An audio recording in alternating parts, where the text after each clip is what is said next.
Hi, I'm Matt Sedillo, Literary Director of the Dawes Center for the Arts, and the guest curator for this year's Aslan exhibit, Movimiento. This is the 16th year the Dawes has presented Aztlan.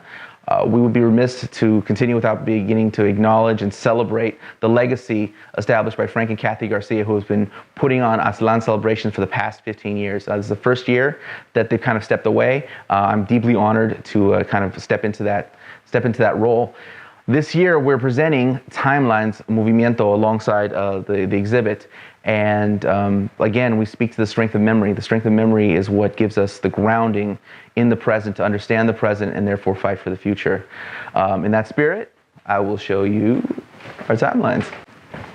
Here, we have the work of Lupe Carrasco, who helped us establish a timeline here on ethnic studies, the history of ethnic studies. This is a history of education and our fight to better understand the present, to better understand what is happening in the world and why it is happening and how it is happening. Lupe Carrasco is the chair of ARE here in Los Angeles, California, as well as someone who worked on the model curriculum that is being right now fought for in California legislature. Down here we have Marc Torres, the director of the Pacific Archive, as well as a radio host for Travel Tips for Aztlan, and he is going to be presenting on the history of what he has referred to as the soundtrack of the movement. We're very, very excited to have Marc as well. We are joined by Rosemary Soto Rodriguez, who has given us this wonderful timeline on the development of Chicano theater, also known as teatro. They will be joining us, Teatro Urbano. She's the director of Teatro Urbano, who will be joining us delivering a play, The Silver Dollar, here at the Dawes Center for the Arts in our exhibit, Azlan. She is, the set of The Silver Dollar is also going to be part of the exhibit, so we're really, really excited and honored to be working with Teatro Urbano, both on this timeline, the exhibit, and having them here to play, to give us The Silver Dollar.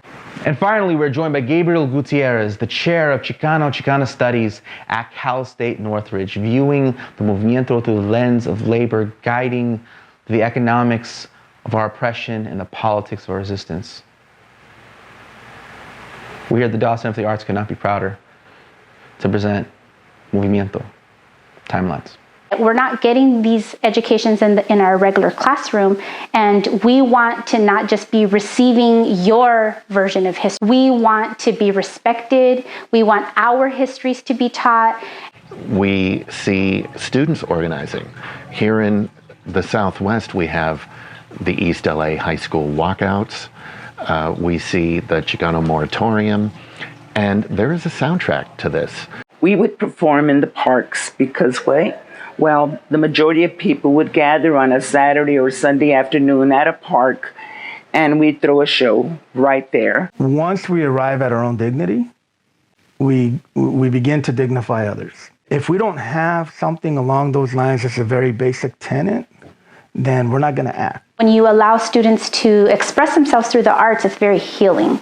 And while it's healing, it's also an opportunity for them to imagine a better world. We have been able to show them that we're a tool that's important.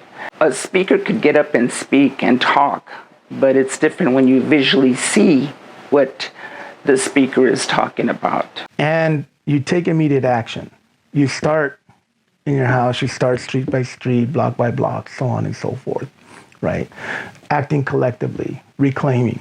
There has to be a soundtrack. There has to be a reason for people to protest and resist.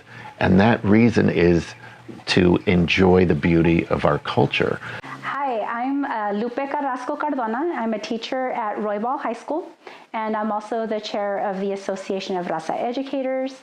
I am part of the Coalition for Ethnic Studies Now and several other educational things.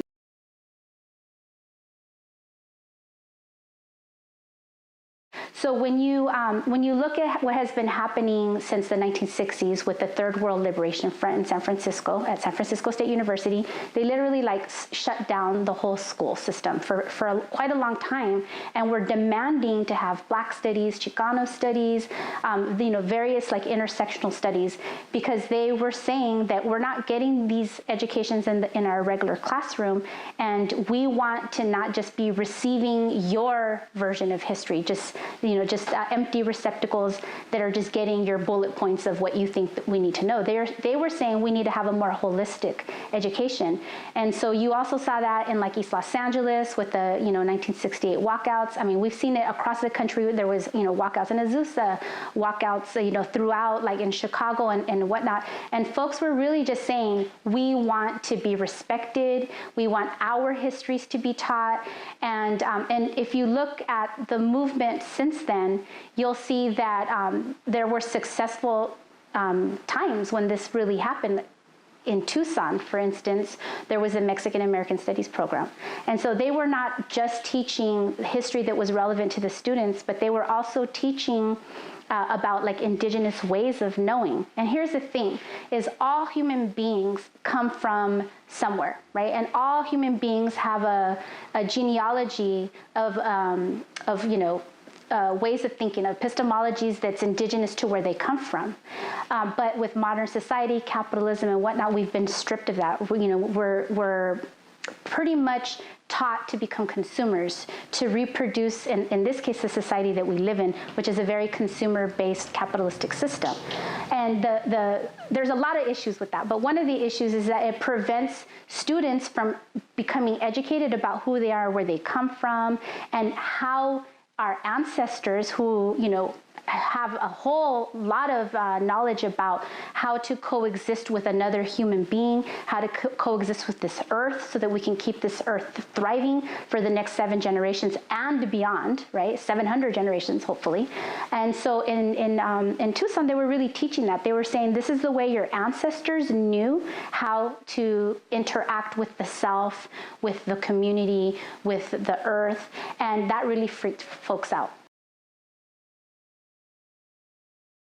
The Association of Raza Educators, I am the chair of the chapter in Los Angeles, but the way that the whole organization was founded was in San Diego. And this was 1994 during the height of, what was going on with Prop 187, very similar to Arizona's SB 1070. And so the folks out there, teachers who are critical pedagogues, who are very much about cultural relevancy and protecting the community, self-determination, decided that they needed to come together in a manner to start discussing how to protect the students. Prop 187 was, very anti-immigrant, and it was very similar to the Show Me Your Papers law of Arizona. And so it was founded, it became, very instrumental in protecting students' rights, and then eventually it expanded to Los Angeles and Sacramento because we have students throughout the state that are in need of that sort of protection in the classroom. In addition to that, the Association of Raza Educators has really been a part of the ethnic studies movement that is currently happening in California. I mean, we've had this movement towards ethnic studies for the past 50 years, but it got sort of reignited after what happened in Arizona with HB 2281 and other laws that were very much against Mexican American studies. And so we've been instrumental here in trying to be on the offensive, like get it passed as a graduation requirement, make it part of the system that students would be exposed to ethnic studies instead of having to fight for it later when similar types of attacks on ethnic studies could occur in California. We know that art expression, art production, art creation is instrumental in helping students to, express themselves. It's also instrumental in learning history, learning what's going on in society.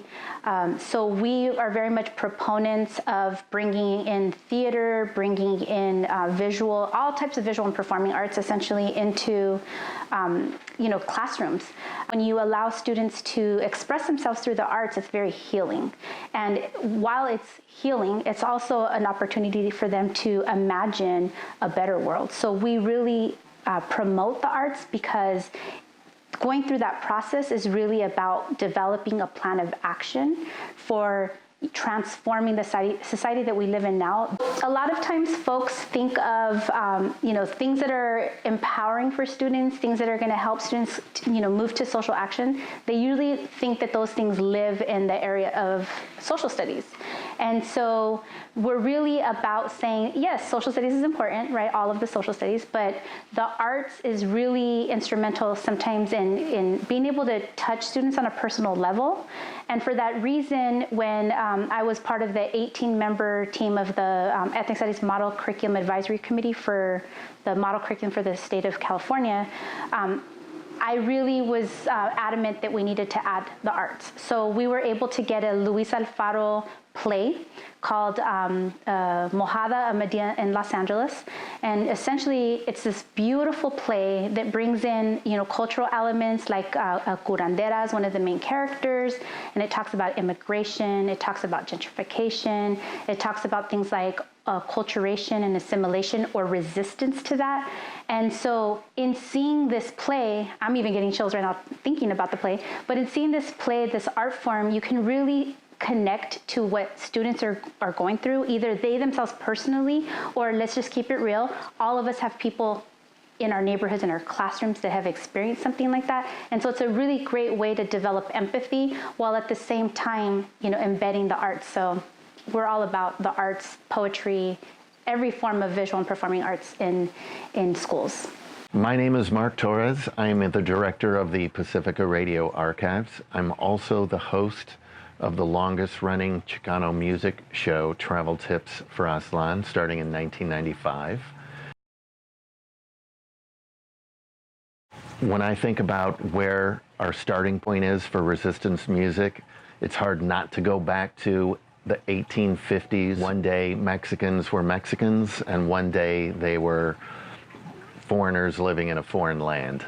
But we're gonna move forward to the 1930s and the 1940s with Lalo Guerrero.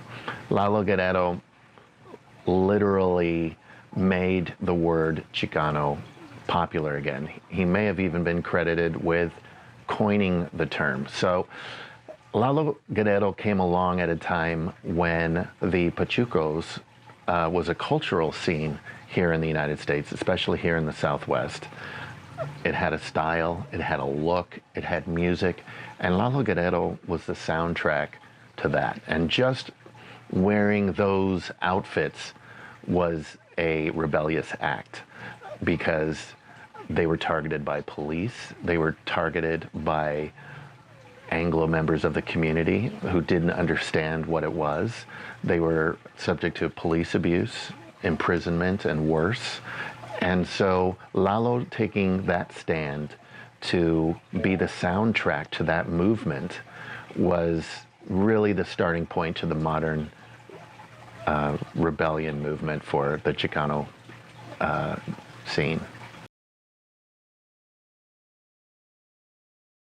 With the United Farm Workers and a growing need to have a consciousness awakening moment in the Mexican-American community, and observing what took place in the civil rights movement before them with acts like Rosa Parks and her bus boycott action, the work of Dr. Martin Luther King Jr., the work of Malcolm X, the work of the Black Panthers, the Latino community felt like it was time.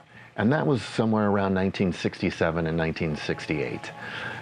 At that point, the United Farm Workers is coming to the forefront of American consciousness, and also we see students organizing. Here in the Southwest, we have the East LA high school walkouts. We see the Chicano moratorium, and there is a soundtrack to this. And back in those times, even Lalo Guerrero, he is lending his celebrity and his voice, but there's also many folkloric groups that are forming at these times. There's groups like Flor del Pueblo de San Jose, Huicholes de Los Angeles, and these groups are popping up to create a resistance and protest soundtrack to these various movements. Student groups are picking up where Ritchie Valens left off, and the lyrical content is changing from love songs to protest songs. So we do see that music is integral with the social movements of those times. They go hand in hand. There has to be a soundtrack. There has to be a reason for people to protest and resist. And that reason is to enjoy the beauty of our culture. And so that culture has to participate in this resistance movement.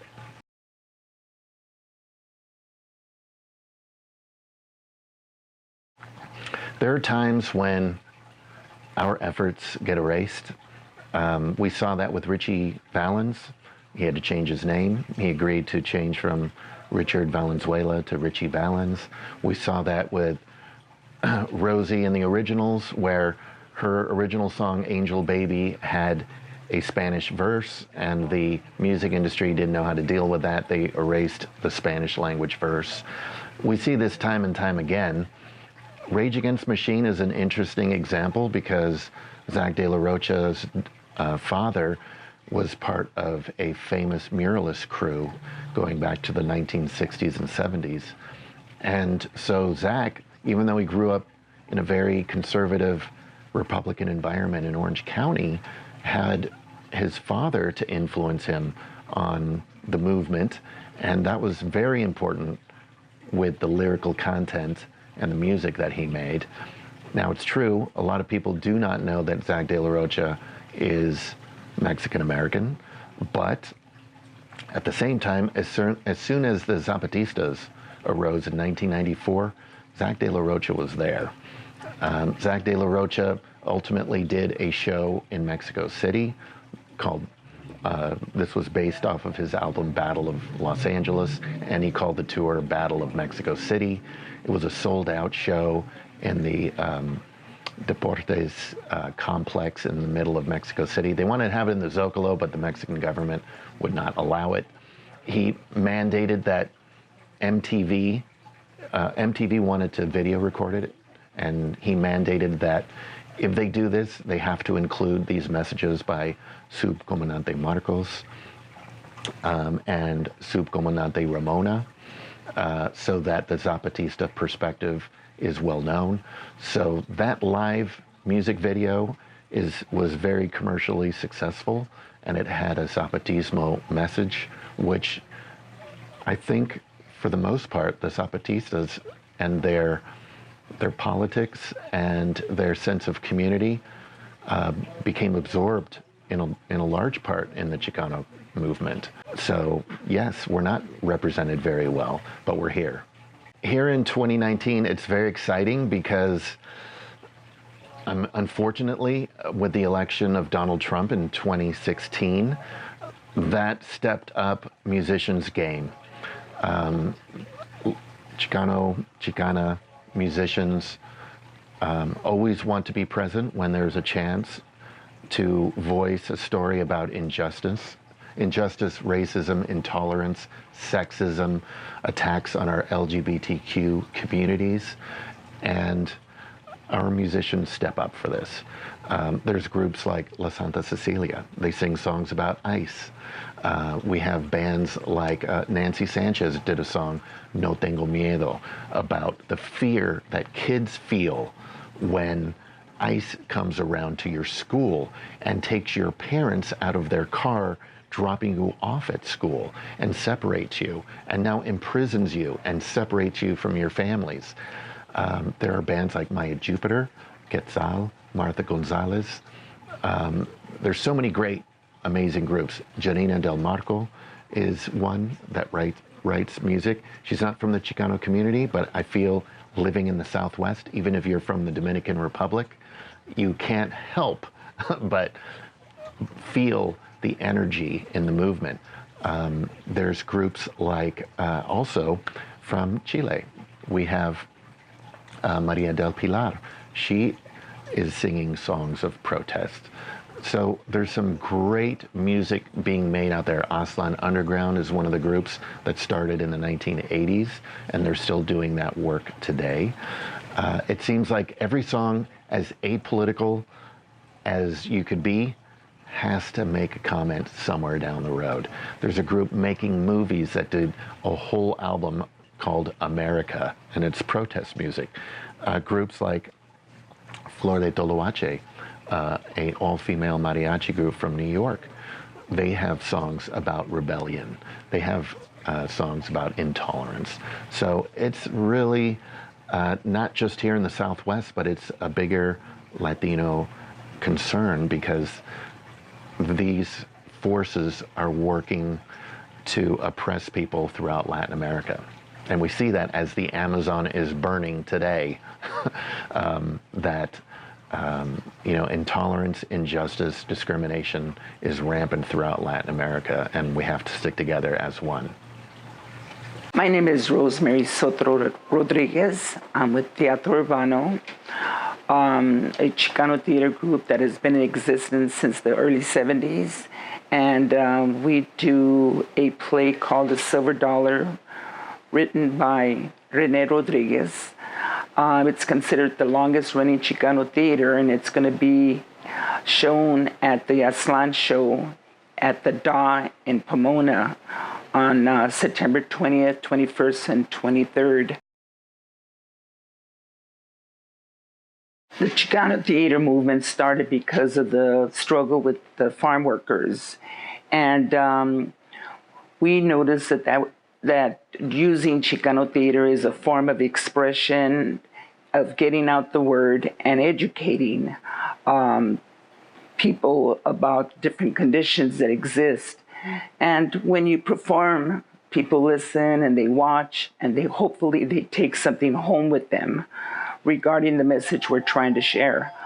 The movement has been very influential in giving us the material that's needed and the venues to perform.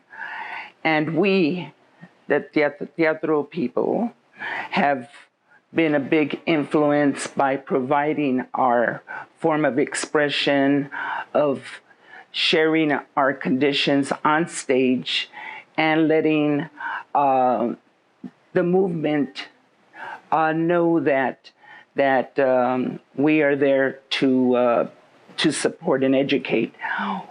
Teatros during the day, back in the 70s, late 60s, we would perform in the parks because, well, the majority of people would gather on a Saturday or Sunday afternoon at a park, and we'd throw a show right there. Or we would perform community centers, colleges, theaters, and that's the whole thing about being able to do theater that's versatile and is able to be taken out to the people. Teatro Urbano has taken different subjects regarding gang violence, police brutality, education, and of course, again, the Silver Dollar, where LA Times reporter Ruben Salazar was killed at the bar of the Silver Dollar. We have been able to show them that we're a tool that's important. And a speaker could get up and speak and talk, but it's different when you visually see what the speaker is talking about. And we get a really great response from that. When we perform the Silver Dollar, we'll take a venue and convert it into the bar, not just on front, but the whole venue, just like we're going to do at the DA. As you enter the DA, you're going to be welcomed by the set of the Silver Dollar, and it's going to take you back to remembering what took place on that really important day to remember, which is August 29th, 1970.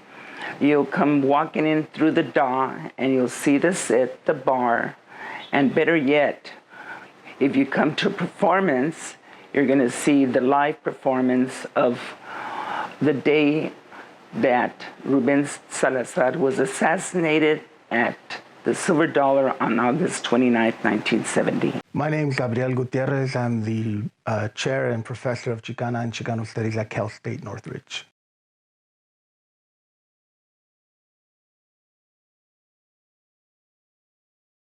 What happens is that during the Spanish-Mexican period, we're talking about then indigenous folks that are already being incorporated, but they're being incorporated at lower levels of society, right? In the aftermath of the Mexican-American War, you have these contentions throughout the Southwest in terms of implementing very highly, racially based policies that deal with participation on all levels: economic, political, cultural, so on and so forth. And so what happens is that part of the congressional discussion leading to the Mexican-American War in the United States has to deal with validation or social constructs that validate the acts that follow. So among the conversations in the congressional record, you're going to find discussions regarding the mongrel race, right, that exists to the west and is part of the frontier, and that therefore is validly targeted, right, according to those folks. In the Spanish Mexican culture, you already have a hierarchy that's based in part on race that has to deal with the construction of the casta system. And so what happens is that the U.S., from the U.S. vantage point, there isn't really very much of a distinction, because the one drop, rule basically designates anyone who is not white, who is not, WASP, basically, to be deserving of these marginal roles in society. So the dispossession of land, the dispossession of workplace comes in part as a way of creating sort of an affirmative action for white property males, because you're going to have, in the aftermath of the U.S.-Mexican War, the growth of industry, right? And so you're going to have certain jobs that are going to be relegated to white men exclusively, right? And these are policies, or these are practices, even in terms of trade unions, for example, that are intended to create opportunities for white folks that are coming at the expense of limiting folks of color, indigenous people, Mexicans, Asians, Chinese in particular, and other such folks. And you're going to find this in things like the foreign miners tax, for example, right? During the gold rush era in 1850, that resulted in people who are considered foreigners being taxed. I think it was like $40 for a claim that they made on at a mine site. Whereas people who had just arrived, who were themselves actually foreigners, were not being charged that tax. So how do you designate that? Well, you go by skin color. You go by the tangible sort of characterizations. When placed in a larger context, helps to define a lot of what happens within the Chicano movement, and then it also helps to expose a lot of the apparent contradictions within, like, the movement philosophies along and across generational lines. So if we're going to look at the impact of World War II, then we also have to look at least to the beginning of the 20th century and a lot of the different dynamics that are taking place here. Among them is you're going to have what Mario Garcia calls the immigrant generation, right? That comes of age politically during the 19th century, early 20th century.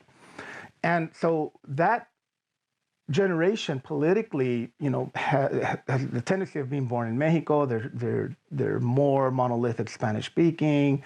There's a maintenance and sustaining of Mexican cultural customs, right? And it also coincides with a lot of other things that are happening during the 1920s and the 1930s. And among them, if we look at Los Angeles, for example, you have the designation in 1923, I believe, of a zone that is called the Central Manufacturing District, which today basically is the area between Soto Street and Garfield. Folks have began to designate that space as an industrial space, right?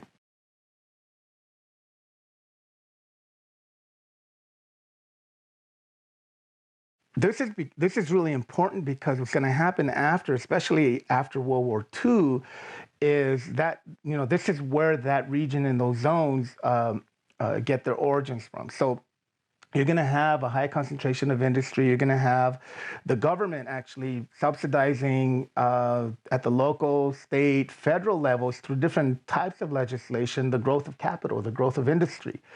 And one of the consequences of that is going to be quality of life for people that are working in these areas and people that begin to occupy these spaces as residential spaces, right? So when we find then, we moving into the so-called Chicana generation or the Mexican American generation, before that, where this is the same time where you're going to have some form of social mobility. You're going to have, the Mexican American generation being primarily U.S. born, English speaking, professional, college educated, so on and so forth. And they take on more this identity of being American, right? And this is significant because as Americans, then you're entitled to the same rights as everybody else.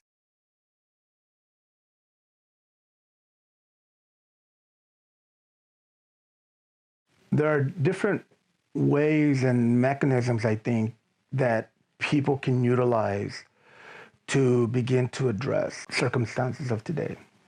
I think at the very root of that is the very question of dignity. Once we arrive at our own dignity, we begin to dignify others. If we don't have something along those lines as a very basic tenet, then we're not going to act. We're not going to respond in constructive ways to create change, to bring about change.